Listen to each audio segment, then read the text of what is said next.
Banjo-Kazooie. We've all played it before.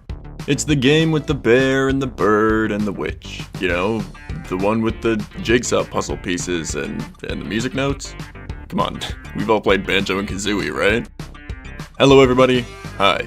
I've never played Banjo-Kazooie. Recently though, Nintendo added this game to the Nintendo 64 catalog so I can actually take my first stab at trying to beat this bad boy. And maybe give some quick thoughts as a first timer to this legendary title.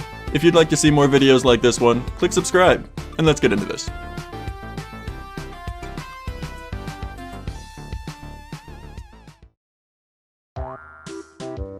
So, Banjo-Kazooie. Where to even start? This is a game that I've only ever heard good things about, and honestly, I have mostly good things to say about it. Right from the get-go, we have some classic N64 opening cutscene shenanigans explaining the story. Now that I think about it, I never knew Gruntilda was after good looks this whole time, but I kinda love that as a plot point. Next we are thrust into the fairly large tutorial area.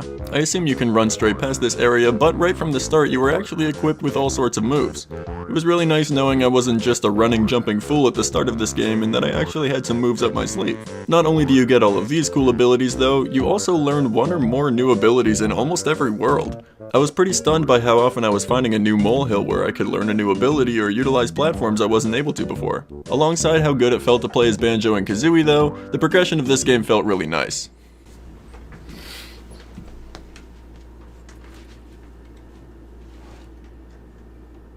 Ooh! I just unplugged my fridge and it shocked me. Just smells like burnt flesh in here now. Alongside how good it felt to play as Banjo-Kazooie though, the progression of the game felt really nice.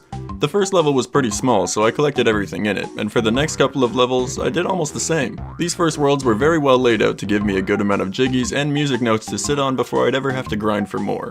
I was able to spend as much time as I wanted in a stage, and when I felt it was time to go, I had already collected a ton of stuff warranting a new world to explore. But this leisurely pace couldn't last forever.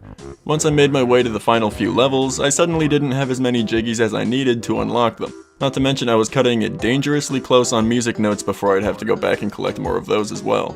To me, the last few worlds felt a bit like a drag to reach the end of the game. I'm not saying this game has too many worlds or that it was too big, I'm just saying I think the requirements near the end were maybe a little bit high. And as I wasn't looking to 100% this game, I didn't care for that too much myself. But of course at the end we have the lovely Gruntilda quiz, which I enjoyed, but my footage did not. I think it's kind of fun that back then developers tried to get people to keep a notepad of facts alongside their save files. Many games in this era did things to this effect, but I like how Banjo did it specifically, because the fairy was easy to spot in every location throughout the layer, and the facts were pretty funny. The final fight here was also pretty cool, but it was nothing crazy.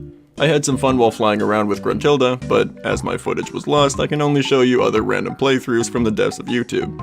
The last thing I want to say about this game is that Gruntilda's lair was pretty difficult for me to navigate towards the end. It was fun at first, but when everything is separated by different rooms instead of, say, Mario 64's coherent castle design, it makes it hard for me to know exactly where I'm going at all times. Not to mention every room generally has 2 or 3 doors in it as well. It becomes kind of a nightmare when I wanted to go back and hunt for extra jiggies and music notes in certain areas. Overall though, I did really like Banjo-Kazooie. I think it set a really good standard for collect-a-thon type games of the future, and I understand why so many people love it, nostalgia aside. For me personally though, I doubt I'll ever come back to play it again, and it didn't leave me with a good enough taste in my mouth to immediately jump into the sequel. But if you'd like to see me play through it anyways, let me know in the comments down below. As for now, my name is Myloe, and I'm out.